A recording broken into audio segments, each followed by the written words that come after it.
Ashama harka fuunee akkam jirtanii kabajamtoota fi jaalatamtoota chaayinaala ayyaantu asallaa jiru jalatti argamtan nagaan koo bakka jirtatti isin qaqqabu bakka jiraattanii bakka eeggamtanii yoona iddin isin jechuun jaaladha. Egaa ka viidiyoo kana warroonni chaayinaala keenya faaraa taatan garaattan sabiskiraayibii godhummaatii keenya ta'a. Warroonni immoo nufaana turtii gootan laayik sheer gochuun hiriyoota keessan biraan gahaa jechuun gabanumaan affeerraa kooti. Guyyaa guyyaa fi yeroo yeroodhaan meeshaalee haaraa wantoota haarawaa ta'e odeeffannoo haarawaa ta'e chaayinaalii kanarratti dabarsaa jirra. Kanaafuyyuu isin immoo sabiskiraayibii godhuudhaan hordofaadhaan isiniin jedha. Egaa ka meeshaalee obboleettiin keenya ajajattee yookaan immoo iddoo qabattee yookaan horofaa qabadhee kara keessan dhufee tura. Meeshaaleen kun meeshaalee afurii meeshaalee soofaadhaa. Biffeedhaa argaadhaa qumsaaxiniidha jechuudha.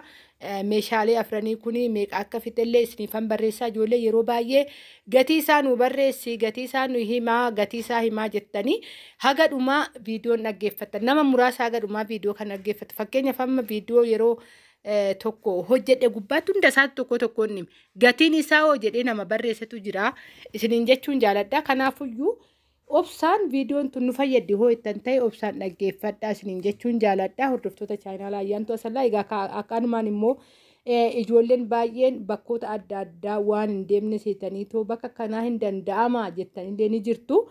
Nuti Oromiyaa keessa bakka hundaayyuu hin geessallee jirra jechuudha. Rakkoon tokkoyyuu hin jiru isiniin jechuun jaaladha. Gaamanumaan isiniin bichaa immoo waatsaappiin keenya hojjechaa jira. Bilbilli kiyya jalqabumaan isinitti himaa. Duwwaa 9-42-62-67-45 irraan deebi'aa duwwaa 9-45-82-67-45 nu dubbisuu dandeessu. Ammallee koomentii jalatti ejaan argaa jiruufidha jechuudha. Ijoolleen baay'een ammallee bilbila kee nuu kenni bilbila nuu kenni jettan jirtu. Bilbila kiyya viidiyoo tana akka carraa yuutuubiin isinitti beeksise ta'ee kan itti aanu jala ilaallattanii argachuu hin dandeessan taambileelii gubbaarra. Akkasuma immoo sagaleedhaanillee barreeffachuu hin dandeessan isiniin jedha. Soofaan kun baay'ee baay'ee tokko gaariidha keessattuyyuu lafa xiqqoo namoota keessummaa qabnuuf halluun isaa jechuudha. Halluun kun fakkeenyaaf adii of keessaa qaba. Kan namni filannoo isaati jechuudha. Amma fakkeenyaaf adii kana kan bifa biraatitti bunnitti jijjiirateetu hojjisiifateetu jira jechuudha. Bifuma qayyartanii diizaayinichi baay'ee bareeda isiniin jechuudha. Fani filannoo keessan isinii kabanya baay'ee jechaan jedhe malee jechuudha. Filannoo keessan isinii kabanya garuu waan jiru hundaa isinitti himna keessattuyyuu biyya keessatti bakka feete jiraadhu awwaaratu baay'ata keessummaan namatti dhufa. Uffatallee itti bittu yeroo hunda miicuun nama rakkisa nuti ka hojjennee jiraanna ijaa ta'e fuyyuu isiniin jechuun jaaladha. Yeroo hunda ka gorsilee namatti baay'ata. Isiniin jechuun jaaladha dirbabumatti wayya jechuufa yeroo hundan dubbadha waa'ee gorsaa kana waan ta'e fuyyuu ni hubattu jedheen yaada.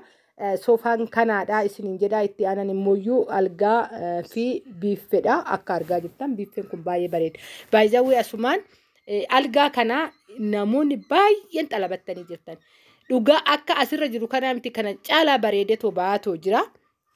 Isiniin jechuun jaaladha. Ganumaan immoo waa'ee algaa kanaa waan irraa dubbadhu yeroo baay'ee algaa kun namoonni baay'een luka jalaa kana gabaabbatuun barbaadan. Algaa libsiin isaa irraa akka gadi bu'u. Waan akkasii kana kan barbaadan hin jiranii obboleettiin kiyya kun kan amma xalabatti algaan kuni algaa isa ol ka'aa kana luka jalaan akka naa gabaabbatuun barbaadadha jechuudha. Yaadni ishii maaliif algaa mana arabaa hoggaa laaltanii raattan ta'ee fi algaan duraanii kan ammaa osoo hin ta'in hoggaa afaan irra gadi bu'aa kan ammaa immoo keessa seenee hafama jechuudha. Ishiin garuu kan duraanii sanii nan barbaada jetteetoo jirti hin dandeessanii diizaayiniin kanuma ta'ee. Bifa feetanitti isin jijjiirrachuu hin dandeessu isiniin jechuun jaaladha. Biffee akka argaa jirtan kana baay'ee bareedadha. Ijoolleen baay'een xalabattee jirtu jechuudha. Walumaa galatti meeshaalee kana isiniin jechuun jaaladha. Ammas warri barbaadan sheerii walii godhuu hin dandeessanii amma achitti aga waaqayyo nu gargaareen warroota meeshaan manatti galee hunda waliin geenyaa osoo hin ta'in akkaataa manni teechumaa warri ofitti nu dhiyeesse jechuudha. Deemnee ilaalla jennee murteessinee jirra jechuudha.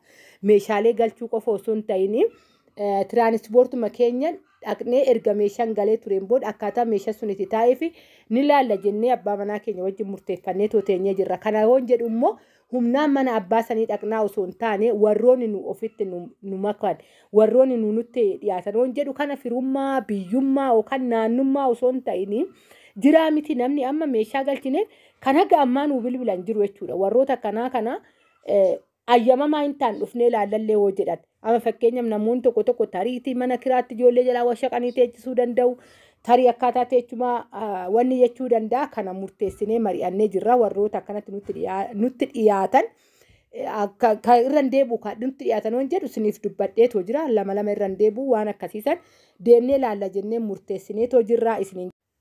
Walumaa galatti qarshiin tootaalni isaa 100 fi 33 dha jechuudha gatiin isaa kana fakkaatan isiniin jedha viidiyoon too guyyaa irraa kana fakkaatti bakka jirtatti nagaa naa ta'a baay'een isin jaaladha baay'een isin kabaja baay'ee.